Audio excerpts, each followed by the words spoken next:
Hola, buenas tardes, amigos, amigas de Aprendiendo en Familia. Pues hoy estamos muy contentos retomando estos encuentros en vivo con, en este caso, una mujer excepcional a la que admiro muchísimo, que es la segunda vez que nos encontramos con ella Ujú. para seguir conversando y tejiendo ideas, conceptos, experiencias, ahora sobre un tema muy importante que es la crianza somática, el arte de criar en la libertad a través del juego.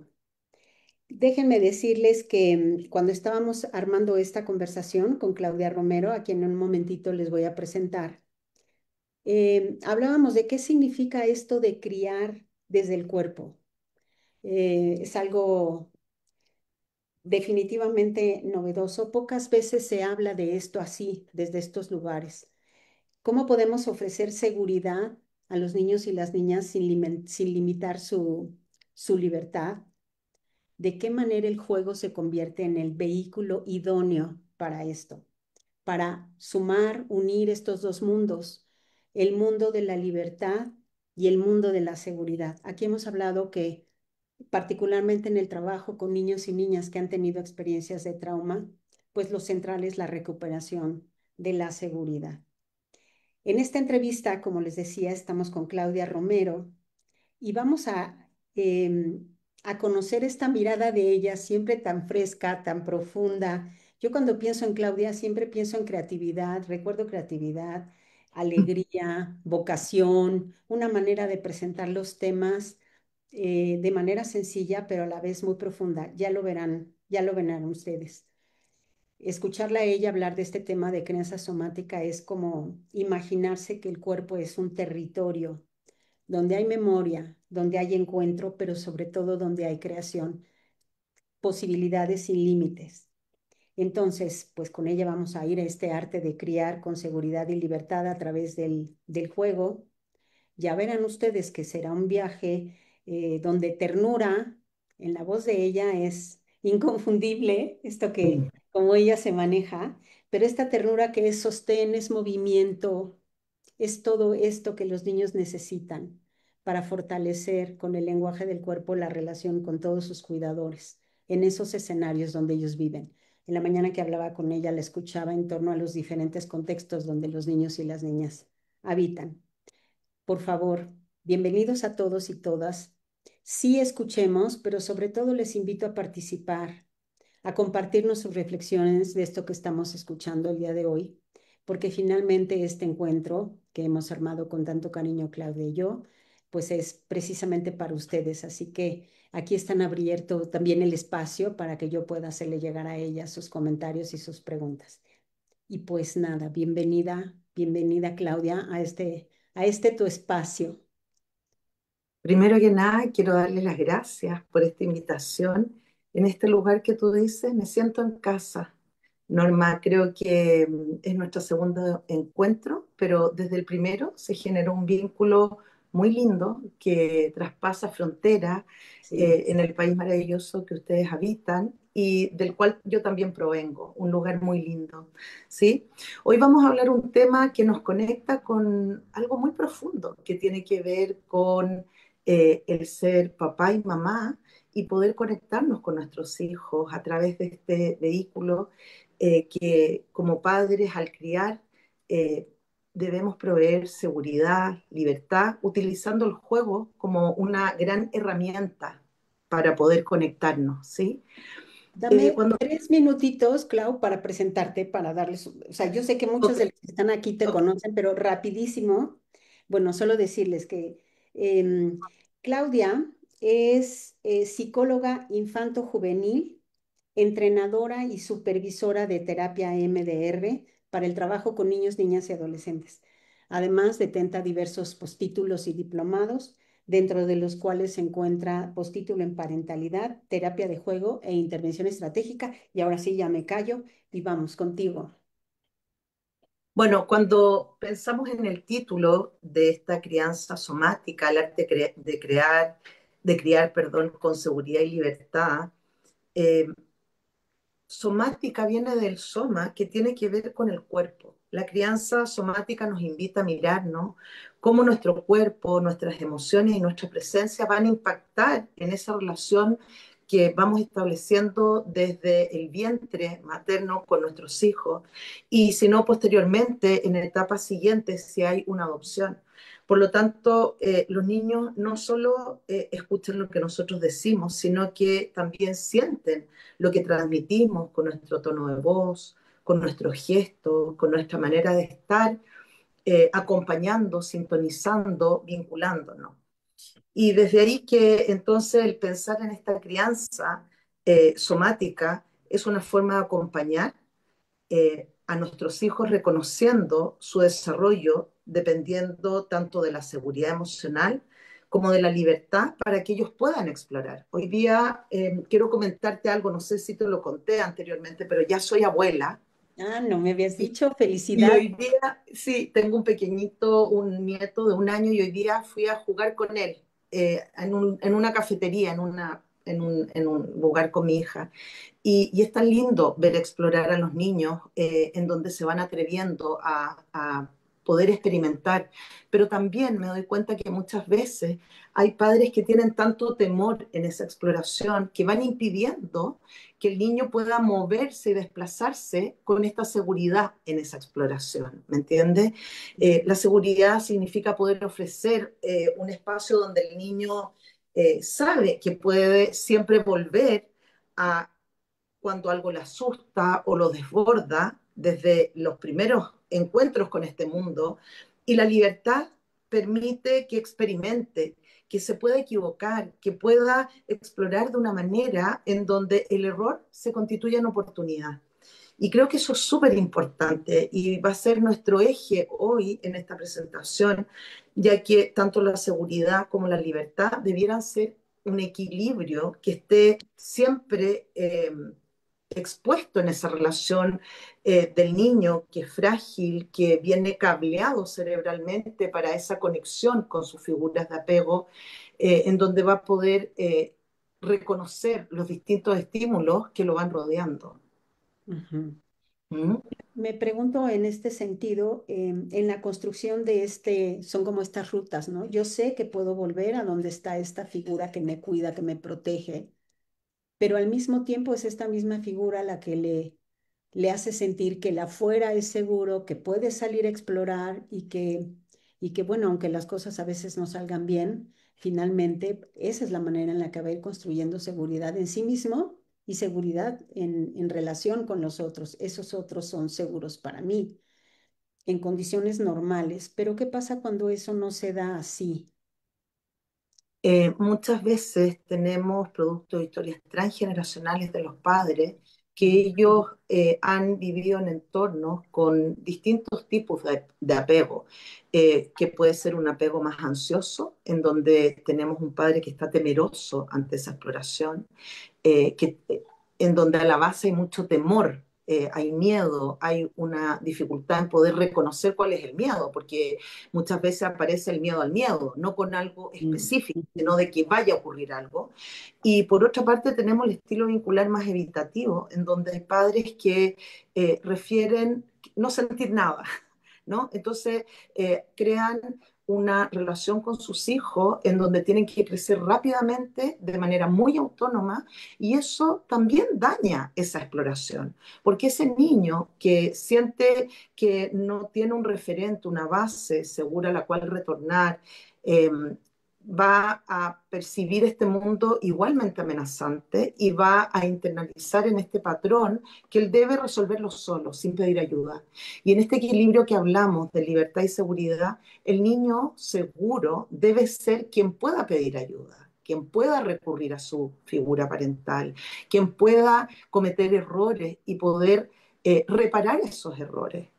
Acompañado de la mente de ese adulto que nos sanciona porque pide ayuda. Hoy día veía a un pequeñito que se cae en el juego, entonces la madre, él llora y la madre va y le dice, probablemente con mucho amor infinito, pero con poco conocimiento de lo que requiere realmente el niño para armar su mente, le dice, no pasó nada, sigue jugando. Y con esta verbalización, no pasa nada, sigue jugando, el niño va internalizando que lo que va sintiendo corporalmente, que puede haber sido un poco de dolor, se niega y aparece la parte más desde la cognición de decir, no, no está bien lo que yo estoy sintiendo, no es me equivoco. Entonces empiezo a desplazar mi mente por una parte, mi corazón y mi cuerpo empiezan a funcionar de manera más paralela y eso es lo que altera o provoca muchos síntomas muchas veces en los niños, porque desconectan la mente, el corazón y el cuerpo.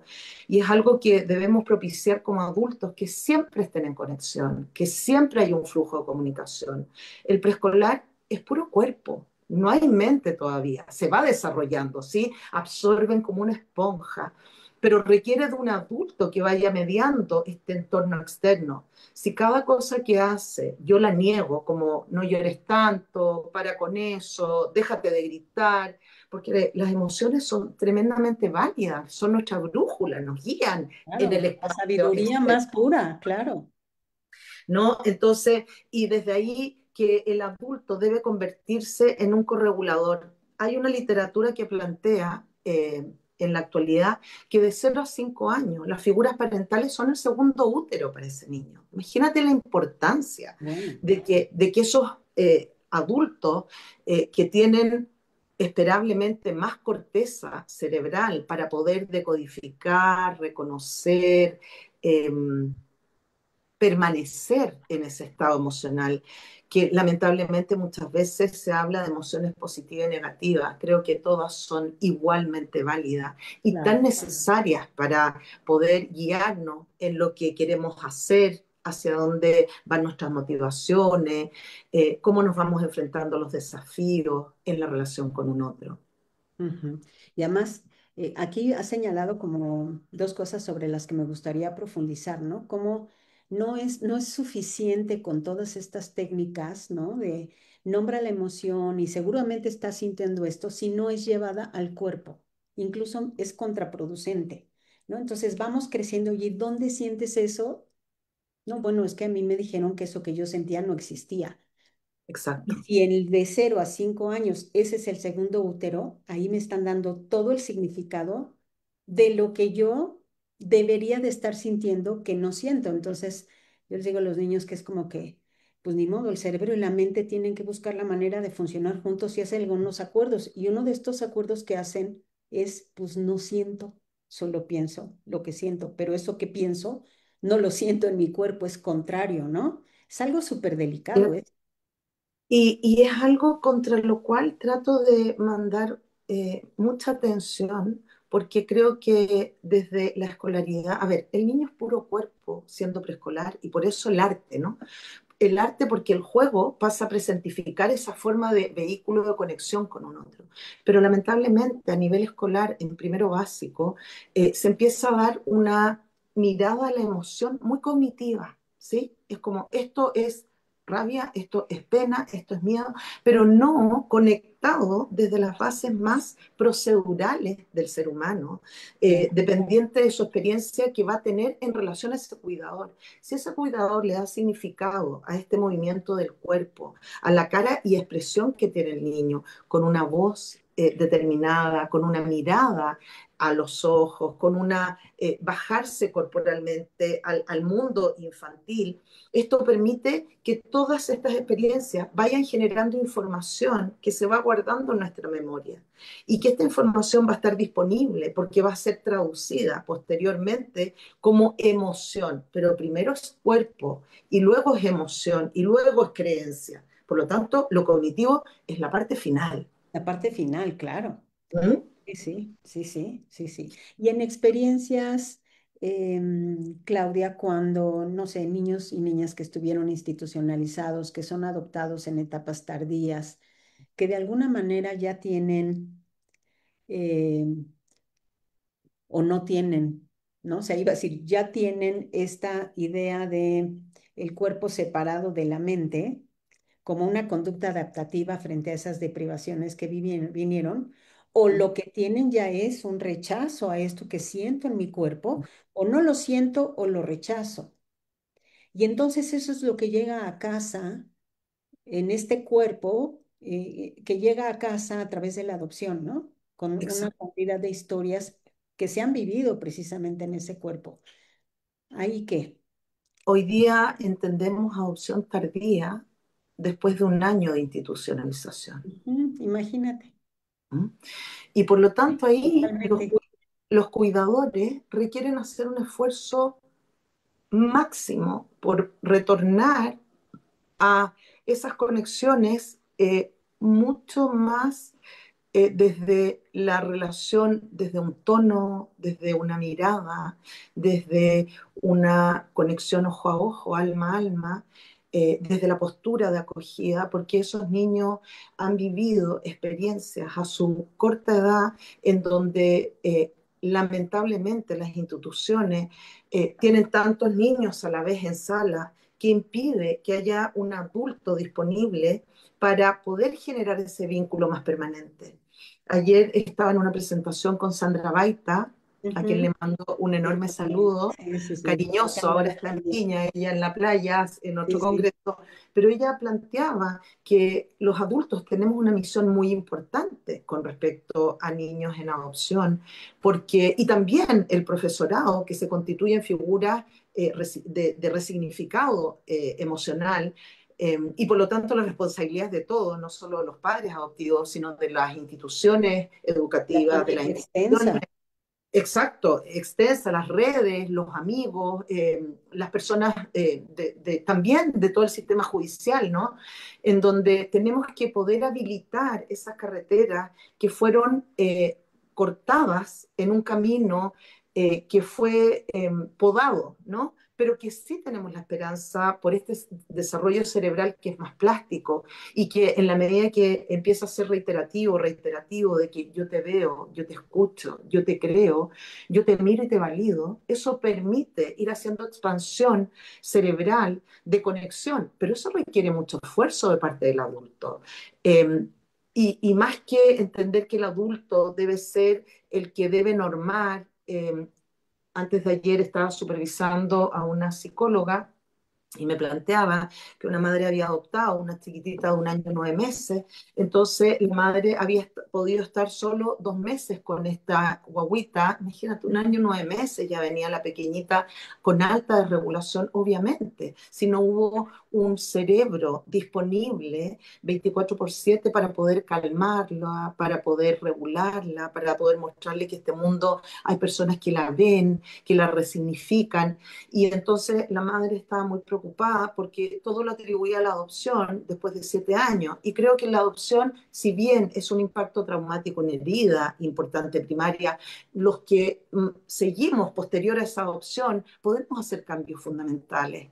Fundamentales en la medida que tomemos conciencia de que el cambio no tiene que ver con tanta instrucción que doy, sino más la conexión desde un espacio de seguridad, un espacio donde yo pueda ver al otro lo que le pasa, traducir algo que nunca nadie tradujo. Un niño con desregulación emocional es un niño que ante cualquier estímulo no es que sea voluntarioso ni mal comportado, sino que se siente en amenaza, y cuando el cuerpo se siente en amenaza, responde, se Claro, es un altera. asunto de inseguridad, claro, o sea, no tiene que ver con esto que es negativo y vamos a echar a Exacto. correr respecto del enojo, ¿no? Incluso es algo esperado, ¿no?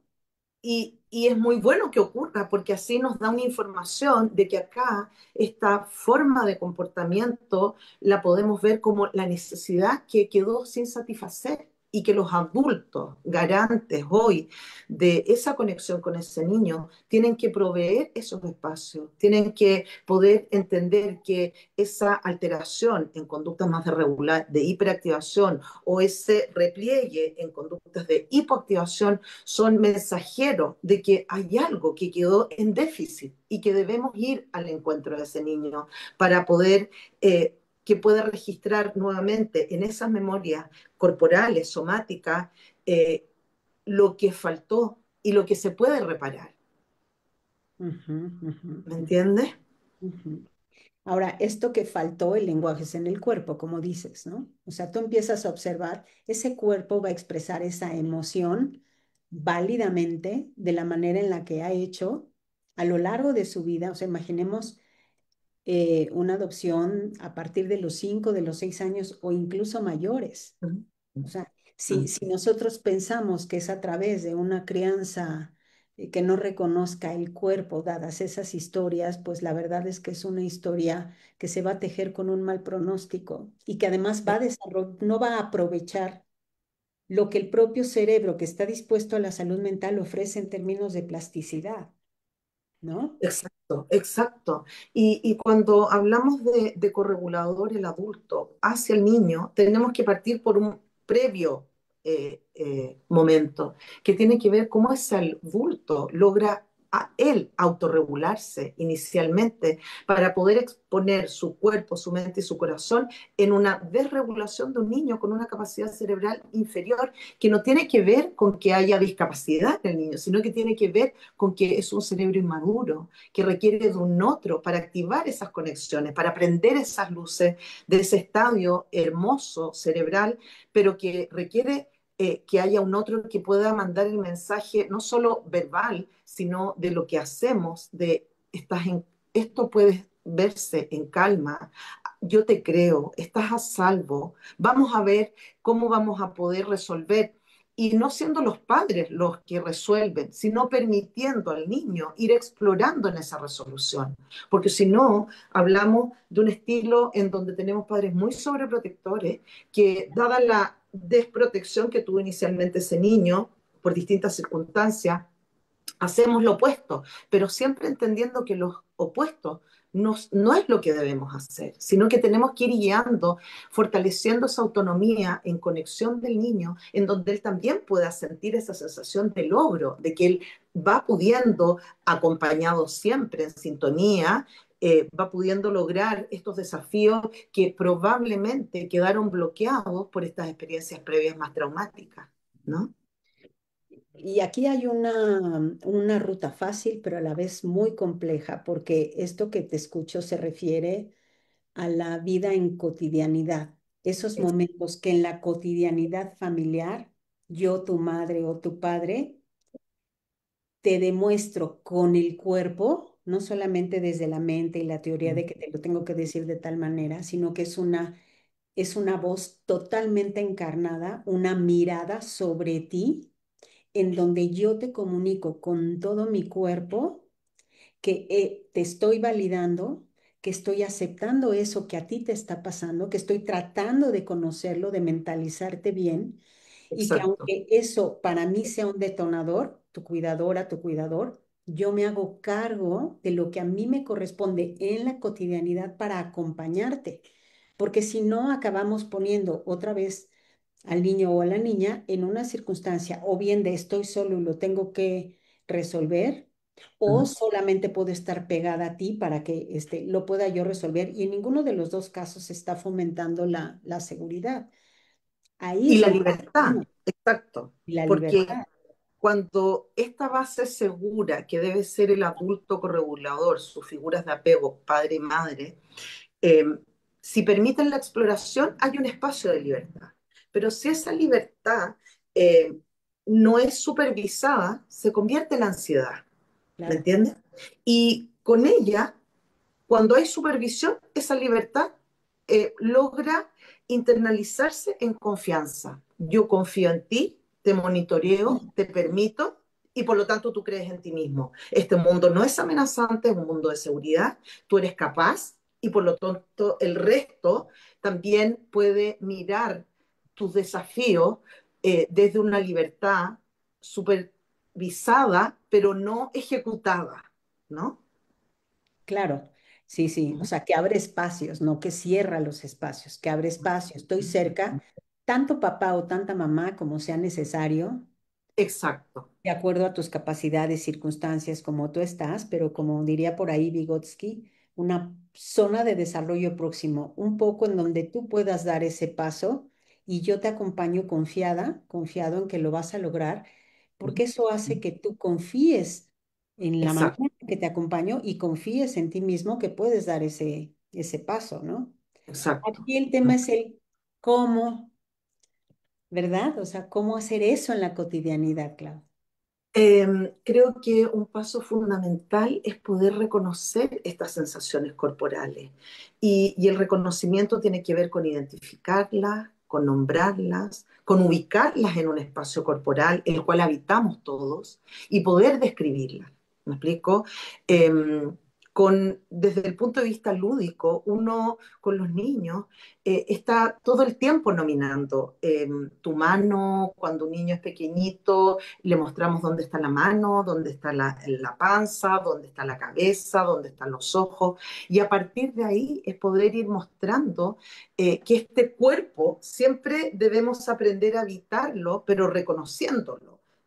Desde sensaciones que puede ser garganta apretada, hoyo en el estómago, peso en la cabeza, o sensación de dolor de cabeza, que es muy Temblor. distinto, tensión, movimiento. Y esto es muy importante porque muchas veces nos saltamos el cuerpo y nos vamos al límbico, que es el reconocimiento emocional, que es meramente cognitivo, porque cuando yo le pregunto a ese niño, sobre todo en los espacios terapéuticos en los que trabajo, muchas veces el niño me dice, no sé, No no sé, sé dónde, claro, no no sé. sé. Y no es que nos mienta, sino que ahí uno se da cuenta que no hubo una alfabetización somática, ¿sí? De tensión, de contracción, de expansión, de calor, de frío, y es muy importante ocupar, como tú dices, todas las rutinas que uno hace con el niño. Ay, esto está caliente, quema, ah, esto está frío, suaviza, eh, luz, la temperatura, ocupar todos esos elementos que los tenemos, pero que muchas veces los pasamos por alto porque creemos que la instrucción debe ser meramente la lógica. ¿Me Ujú. entiendes? Y en eso los niños están mucho más habilitados que los adultos, porque funcionan desde su hemisferio derecho, que no es lógico, que no es racional, que es emocional, y que permite esa conexión sin ninguna traba, pero que la educación más formal, escolar, escolarizada, va mermando esta Exactamente. conexión. ¿Mm? Triste realidad, pero así es. Y a ¿Mm? veces esta manera escolarizada de acompañar a los niños luego anda colonizando las casas de las familias, ¿no? Exacto, Incluso exacto. uno lo nota en el consultorio que están en preescolar y los colores y experimentan con los materiales. A ver, oye, ese no sé, ¿es grande o chiquito? Es muy grande. ¿Se siente bonito o se siente feito? ¿Mm? Feito. Digo, ¿Mm? ahí vamos avanzando. Maneja los colores, a ver aquí, ¿Mm? dibújalo, ponlo, ¿cómo sería? Pasan a primaria y llegan al consultorio, Se acabó. se ¿Mm? acabó. ¿Quieren goma? ¿Mm? Goma, ¿Mm? que no tenemos ahí. ¿Mm? Lápiz, porque no pueden usar pluma ni plumones ni nada, ¿Mm? y regla. Entonces, todo Regla. es regla. ¿Tienes una regla? No. Pues a ver, ¿Mm? busca si por aquí encuentras algo. O sea, lo que tú dices es tremendamente cierto y acaba colonizando, digo, la vida y relaciones dentro de las casas, en donde el niño tiene que estar así, Como una momia en donde o tiene que además, dejar de ser niño. exacto, es como el no respeto a la infancia. Me provoca mucho dolor ver niños preescolares que ya en kinder tienen que leer, porque si no leen no pueden pasar. Y uno dice, Dios mío, la etapa más importante en lo preescolar es la conexión con el arte, con colores, con formas, con texturas, con olores, con sensaciones táctiles, con todo lo que tiene que ver los conectores con este mundo, ¿no? Pero nos anticipamos tanto que vamos en una carrera veloz en donde lo que queremos es que el niño aprenda las tablas, aprenda las reglas, aprenda normativas, que uno dice, tenemos toda una vida. Y más encima hoy, con una inteligencia artificial que se nos impone y que además ni siquiera necesitamos mucho conocimiento cognitivo porque se apretan ciertas teclas y se da. Pero lo que a mí me preocupa en eso es la dificultad que vamos a tener y que estamos teniendo con niños que no pueden tener criterio ante estas situaciones porque no se han expuesto a situaciones de error, a situaciones de ellos mismos explorar y equivocarse. Estoy trabajando con un pequeñito maravilloso, es un niño de 8 años, Ajá. exquisito, que en donde él no era tan deportista en su colegio, un colegio tremendamente deportista, pero él tenía una competencia y un talento hermoso que es el arte culinario.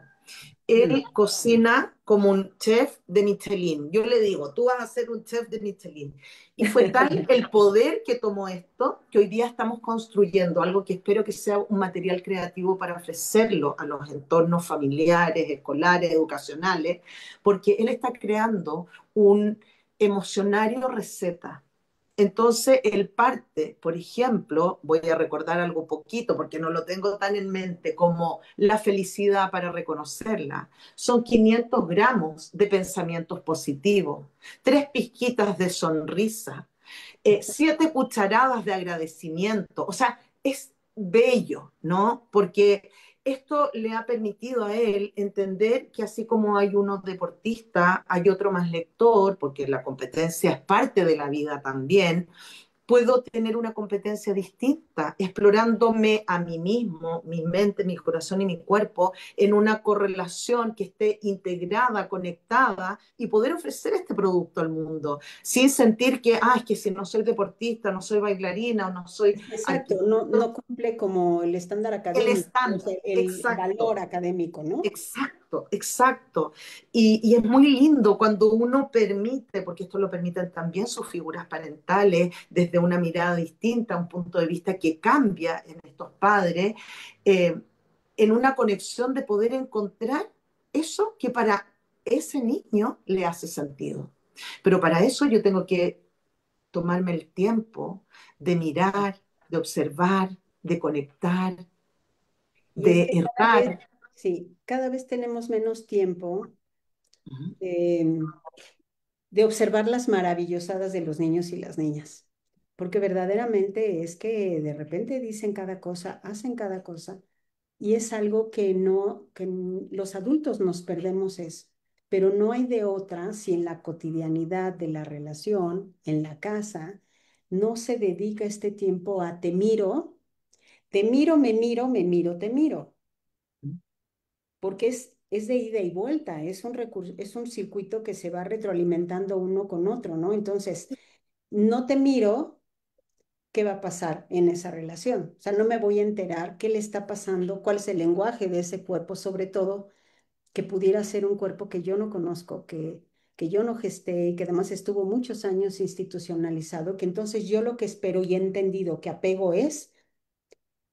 cuando tú estés mal, yo te doy la verbalización y todo, pero de fondo, no hay la conexión que se requiere para eso. Porque además la mirada requiere silencio, Norma. No Además, está hablando todo el tiempo.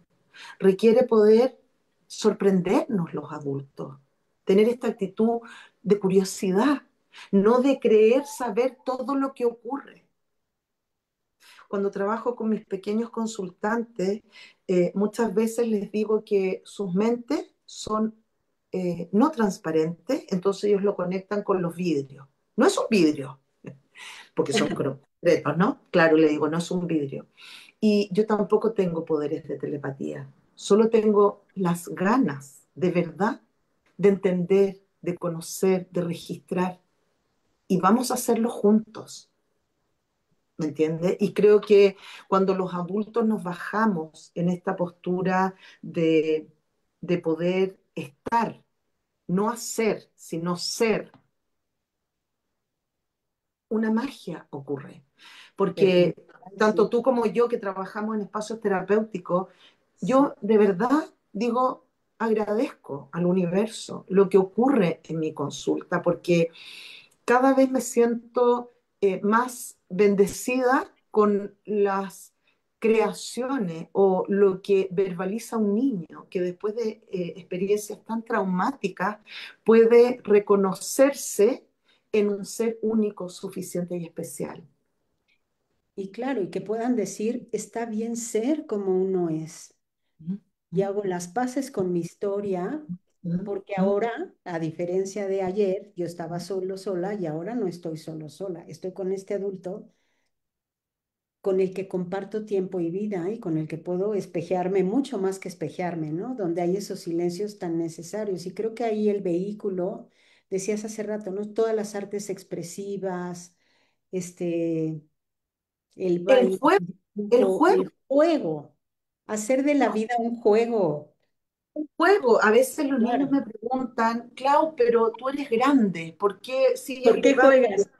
Entonces le digo, mira, yo tengo juventud acumulada, que esto es algo que le escuchaba a Rudy, a quien admiro profundamente. Él Sí, tiene 80 y tantos años y él cuando hace conferencias pide una silla y dice, por favor, tráigame la silla que tengo juventud acumulada. ¿Sí? Lo encuentro magistral. Yo me claro, siento con juventud acumulada, pero a la vez me siento tremendamente viva al poder permitirme seguir jugando, porque creo que la adultez se vuelve oscura cuando dejamos de jugar, dejamos de traer en nuestros encuentros diarios un espacio lúdico, que puede ser en el adulto jugar cacho, jugar dominó, bordar, tejer, hacer los diamantes, lo que hacer sea. telares, ¿me explico? Pero no podemos perder esa capacidad porque el juego, el desafío del juego es que no es jugar para, sino jugar Con, con.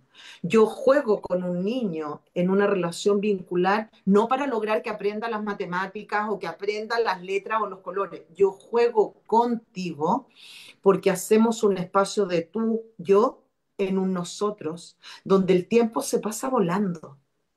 Si es que no es desde la instrucción, porque si no se vuelve horror. ¿Sí? ¿Me ujú, entiendes? Porque cuando uno juega, pone el cuerpo al servicio de este espacio lúdico, no la mente que está ahí dando vuelta rumiante con miles de pendientes, sino que nos centramos ahí y podemos, porque creo que el juego lo que provoca realmente es un disfrute, es un goce.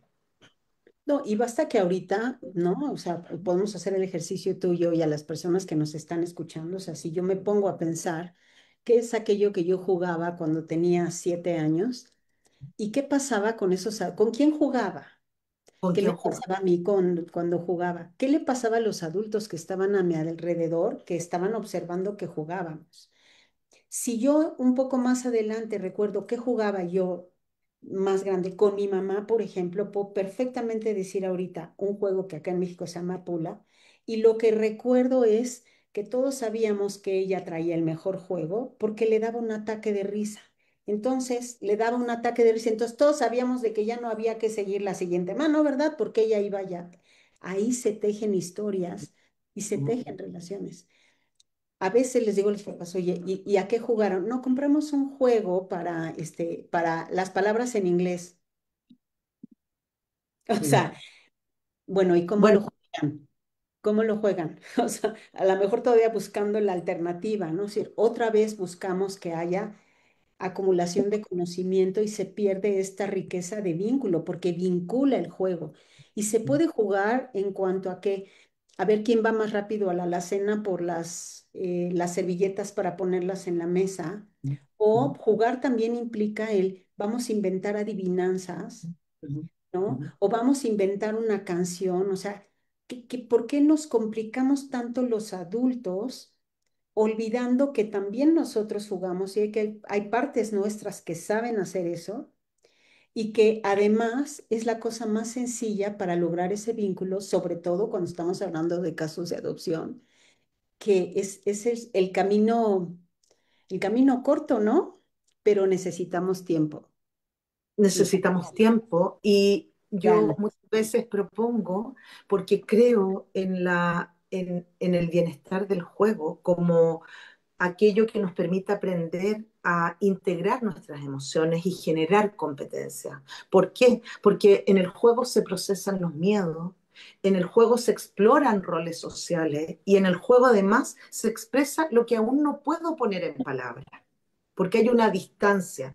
Y muchas veces invito a mis consultantes, a las familias, a que en la hora que estén en un encuentro familiar de mesa, de cena, de almuerzo, puedan jugar desde la plasticidad a, por ejemplo, pensar que este vaso, ¿qué otro uso puede tener?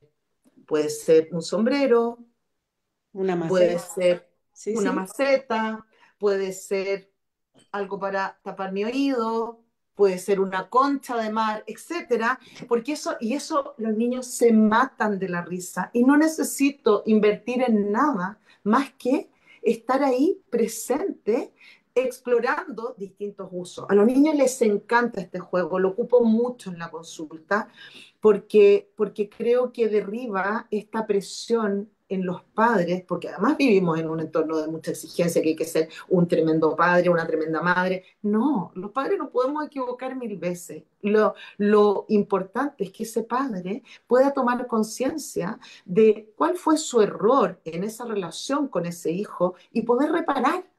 Porque yo creo profundamente, Norma, en la reparación. No importa que me equivoque, pero si me equivoco y no me doy cuenta de mi error, ahí hay un grave problema, que es la no conciencia lúcida de entender que lo que yo hago afecta a un otro y a un otro que amo además.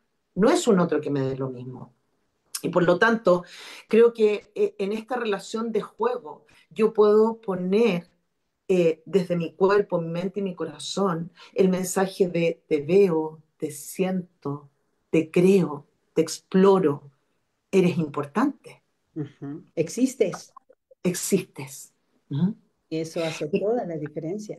y Ujú. hace una enorme diferencia, porque ese niño que logra entender que hay un adulto, que es su figura parental, que no importa que tuvo un origen de adopción, que tuvo una herida importante, sino que hay un adulto actual que empieza a urdir este tramado con una visión distinta, en donde se siente responsable, pero no perfecto, porque no existe un padre perfecto. Daniel Siegel lo plantea, Claro. del 100% de las interacciones basta un 40% que haya conexión para que esto se generó un vínculo, porque tampoco los niños necesitan que los padres lo hagamos todo el tiempo bien, porque si no, ¿dónde cabe el error? Y el error permite reparación. Tengo un niño que llegaba inicialmente a la consulta, estoy aburrido, estoy aburrido, estoy aburrido. Entonces, los pobres padres querían todo el tiempo, ya te doy esto, te compro esto otro, hasta que yo un día le digo, con mi ayudante que es Coquito, Ujú. un peluche, le digo, Coquito habla y me dice, le digo, Coquito me está diciendo algo. ¿Qué? Que a él no le importa que te aburra, porque él también se aburría mucho antes de venir acá a este espacio y aprendió que si se aburre pueden pasar cosas mágicas.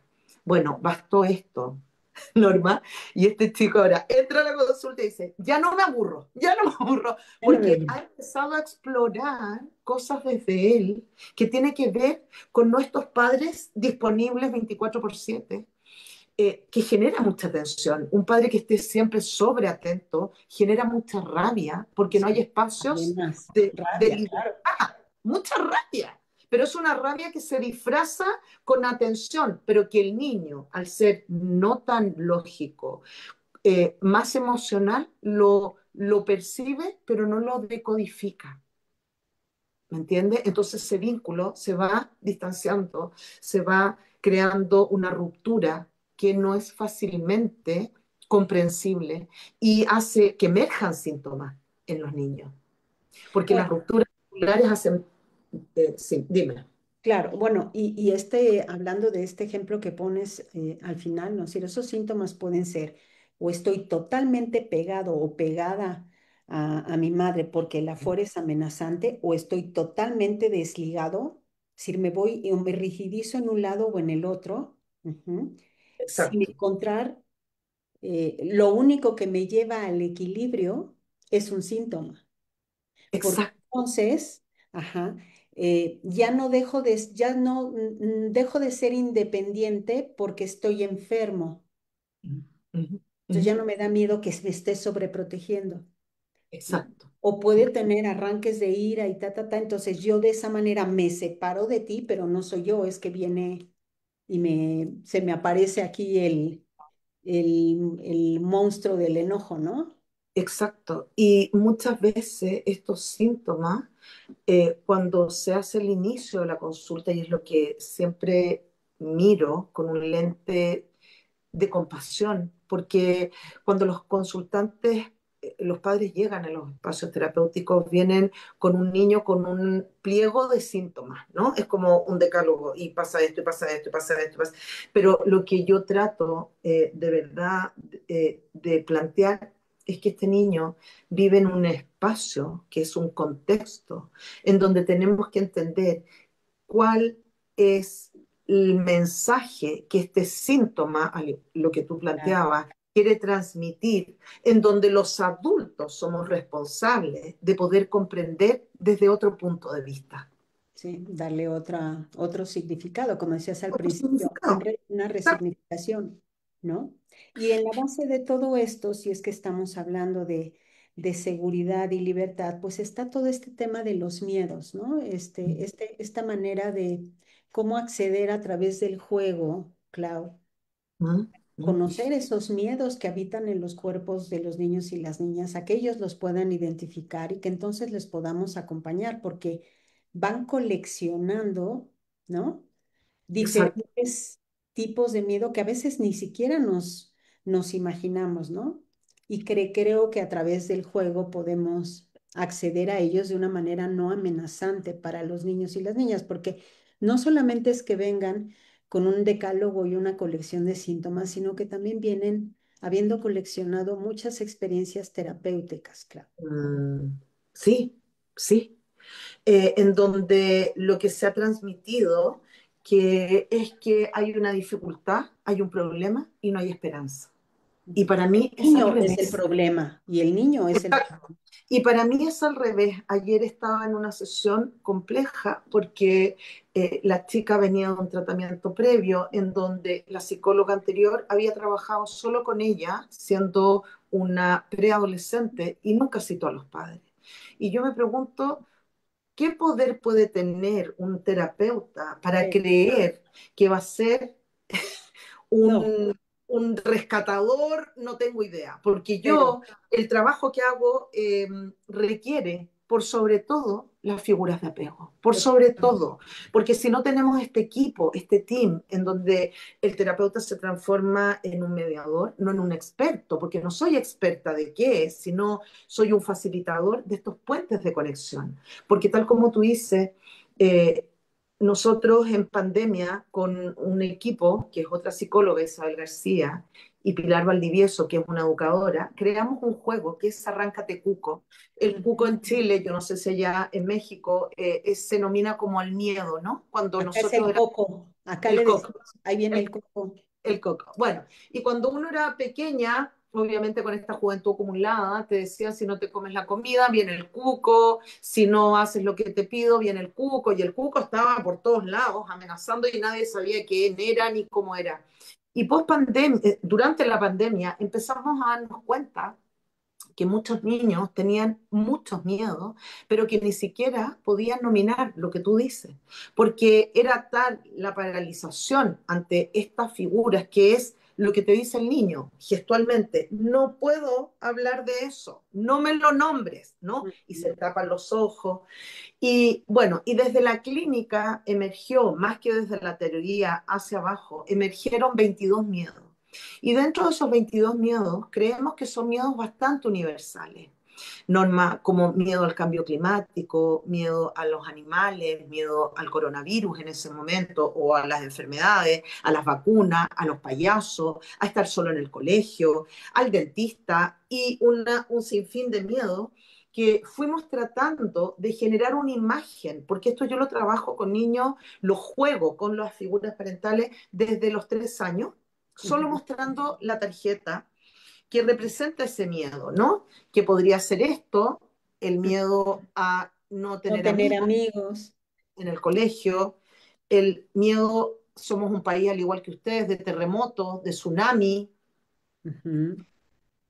miedo a las películas de terror. En cierta etapa escolar se les Ajá. pasa ciertas, ¿cómo se llama esto? Estas como,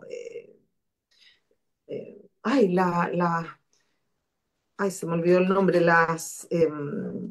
Ahorita viene. espérame, se les Yo tengo pasa, miedo a que se me olviden las cosas con los años. Como dice Sandra Baita, no te preocupes, Norma, trabajando con niños y niñas, tu no cerebro se de te va, ellos te plasticidad, lo van a decir, si estuvieran acá te lo me lo van a habrían decir, pero dicho. además tú vas a tener un cerebro súper activado con tantos niños que ves, ¿no? Claro, bueno, eso no, las leyendas, ves Las que hay, leyes. no, las leyendas que generan mucho miedo en ciertos niños. Bueno, y a partir de esta construcción de miedo, pudimos ir trabajando primero en reconocer que ese miedo me provocaba una sensación corporal. Y creamos 22 sensaciones corporales que basta con que yo muestre sin que el niño sepa leer y el niño te dice sí, sí, no, no, no, no, sí. ¿Ok? Y dentro de estas sensaciones corporales, una que a la cual acude muchas veces es el asco, Mm, es el dolor en el corazón, ujú, sobre todo ante experiencias de bullying, es la incomodidad, es peso en el hombro y en las espaldas. mm, Aquellos niños cuando mienten me dicen, y hay una literatura que acompaña esto que se llama La pequeña gran mentira, ¿no? Que es como ese peso que se pone porque el niño sabe que tuvo que recurrir a esto para algo, que muchas veces hay una ganancia secundaria que es importante explorar, más que nominar que eres un mentiroso, sino que hubo algo que activó a ese niño a tener que callar, omitir o silenciar, ¿no? Y en base a eso, Arráncate Cuco lo que ha pretendido es ir en forma ascendente cuerpo, mira, aquí emoción está. y estrategia. Exacto. Ujú. Arráncate, Cuco. Ya voló Un de... juego que fortalece emociones, en donde podemos trabajar solo en los entornos escolares, por ejemplo, con las imágenes somáticas y emocionales, o solo en los adolescentes con las imágenes somáticas, las estrategias de resolución. Y dentro de las estrategias tenemos estrategias de estabilización, estrategias de estabilización como toma y recuerda haber tomado un vaso de agua fría, o respira lentamente, cómo se siente esa inspiración. Tenemos estrategias de acción y dominio que podría ser como, ¿qué le dirías a ese miedo con una voz fuerte, voz Fuerte. firme, ¿sí? O abraza a alguien que tú creas que en tu mente piensa, o a quién acudirías cuando venga el miedo para abrazar, ¿no? Conductualmente yo ya tengo una anticipación para poder resolverlo. Tenemos estrategias también de vinculación en términos de si le contaras a un adulto, ¿a quién escogerías? Y activamos que ese niño sea capaz de poder pedir ayuda, de poder conectarse, de poder encontrar que el mundo sí le ofrece una oportunidad, un espacio de esperanza. Y si los padres han cometido errores, pueden repararlos, pueden enmendarlos. Esto genera además, es un juego de 15 minutos en honor al tiempo, porque tenemos otros juegos que se demoran y los padres ya no quieren más.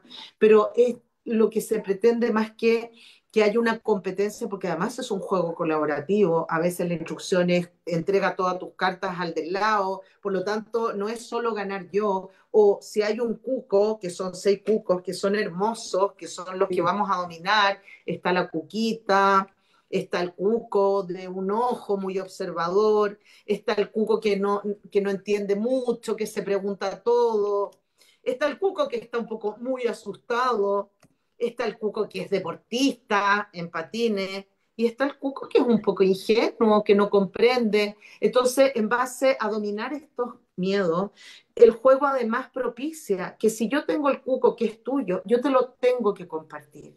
Porque acá se trata de que todos ganamos al escucharnos en las experiencias que tenemos.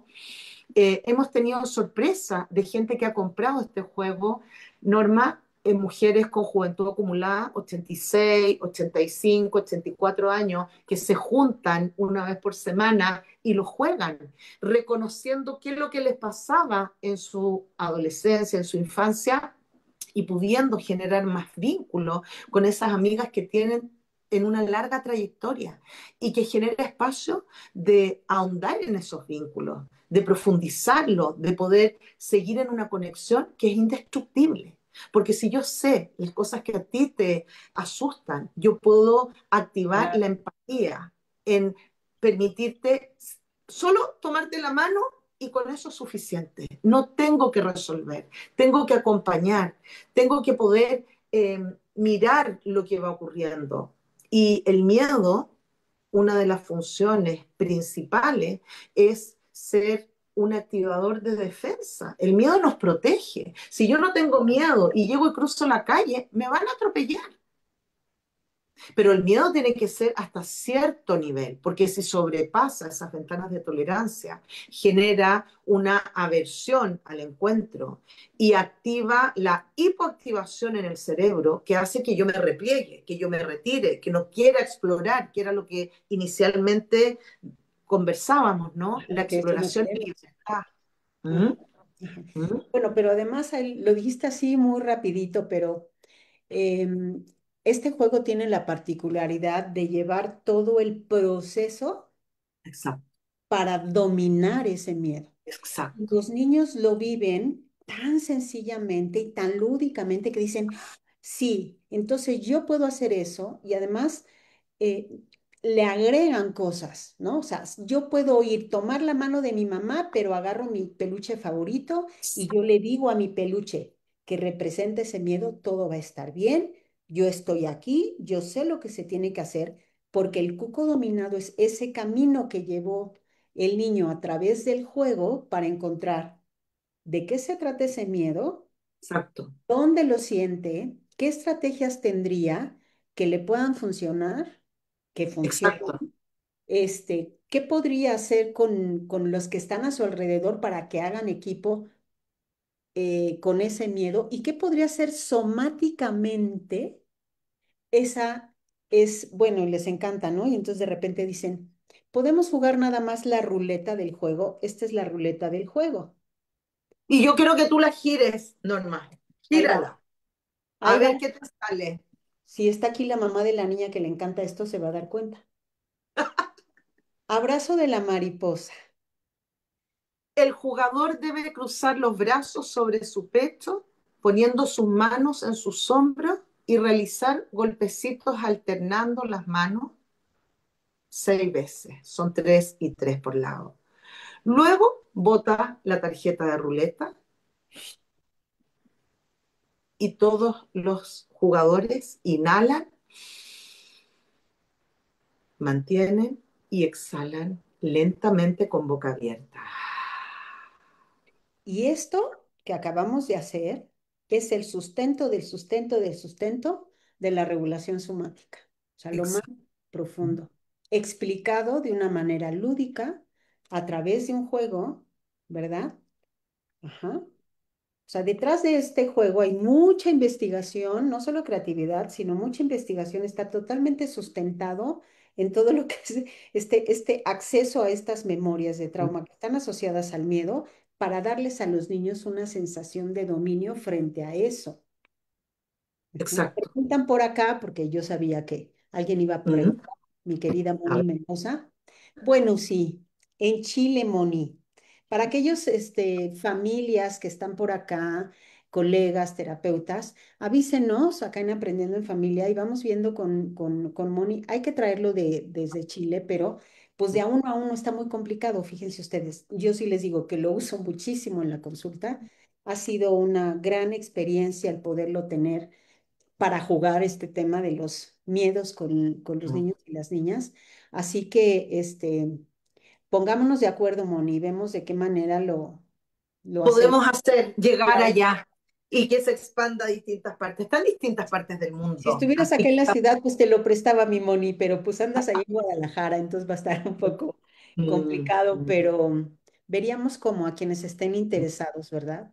mm. Pues, mi Clau, estamos sobre el tiempo. Siempre, Se ¿verdad? pasó volando, volando. Suspiro. eh, Quisimos dejar acá una probadita bien probada de lo que se trata este tema de usar el juego como un vehículo promover la seguridad y la libertad en los niños y las niñas. Em, no sé, algún comentario final, alguna recomendación final, aparte de Primero, tener a bueno, Cuco. nuevamente agradecer, pero también cerrar con comprender que la crianza somática nos recuerda que criar no es solo guiar con la mente, sino con el cuerpo y el corazón. Y creo que esto es como un mantra, ¿no? Que debemos repetirnos todo el tiempo. Porque si logramos ser bases seguras, permitir que los niños exploren y usar el juego como puente, vamos a generar experiencias de confianza, libertad y seguridad. Eso está comprobado. Y para finalizar, la infancia no necesita paciencia. La infancia lo que necesita es respeto y visibilización.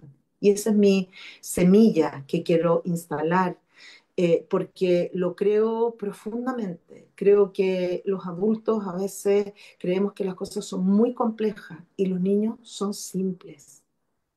Se contentan con poquito y lo agradecen cuando están en calma. Eso, solo agradecerte nuevamente este encuentro. No tienes que agradecer, al contrario, somos nosotros quienes te agradecemos. Yo solamente diría al final de esto, ¿no? Que hagamos equipo como comunidad en torno a las necesidades de los niños y las niñas, que básicamente, como nos decías el día de hoy, tienen que ver con tiempo y con la entrega de una mirada que requiere silencio. Y a propósito del juego, me llevaste a una frase de una persona que admiro mucho, Michael White, que decía, los problemas no tienen sentido del humor, por lo tanto quieren que los tomemos demasiado en serio todo el tiempo. Recuerden que el día de hoy vimos que a partir del juego, ¿verdad? Pues vamos en contra de esta idea tan generalizada, ¿no? eh, Exacto. hagamos del sentido del humor, del juego, de la creatividad, de la sencillez, un vehículo de interacción, pues no solo con los niños y las niñas, sino con todos quienes están a nuestro alrededor. Así que, pues a jugar, la vida se trata de disfrutar también, ¿no? Gracias por recordarnos algo tan esencial, tan importante, Claudia. Muy, muy, muy agradecida siempre. En la preparación de este live aprendí mucho contigo y pues aún más ahora. Agradecerte tu presencia y agradecer a todos quienes estuvieron esta hora pasaditas con Mm. nosotras, ¿verdad? Acompañándonos. Recuerden que se queda grabada esta conversación. Si esta conversación te agradó, te acompañó, te hizo pensar en cosas diferentes, ayúdanos a compartirla. Y también, si no te dejo nada, también ayúdanos a compartirla. Que queremos llegar a quienes más podamos. Gracias, nos despedimos aquí en Aprendiendo en Familia. Gracias a todos. Gracias, Moni, a todas las personas que estuvieron acá. Erika, muchas gracias. Un placer. Gracias a todos. Continuamos aprendiendo en familia. Hasta pronto. Buenas noches.